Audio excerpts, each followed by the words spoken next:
فیصل بن مسعود اس دوران اطمینان سے وہیں کھڑا رہا اور گارڈز نے اسے گرفتار کر لیا۔ شاہ فیصل کو ہسپتال لے جایا گیا، لیکن وہ زخموں کی تاب نہ لا سکے اور شہید ہو گئے۔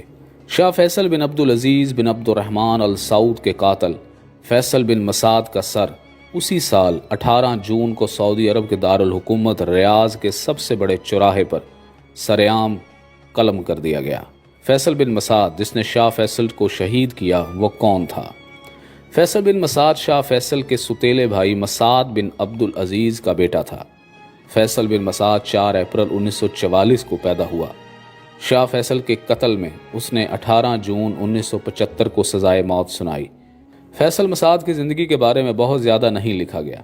فیصل بن مسعود تعلیم حاصل کرنے امریکہ گیا تھا، جہاں اس نے سان فرانسسکو اسٹیٹ کالج میں داخلہ لیا۔ وہ یونیورسٹی آف کیلیفورنیا اور یونیورسٹی آف کولوراڈو میں زیر تعلیم رہا۔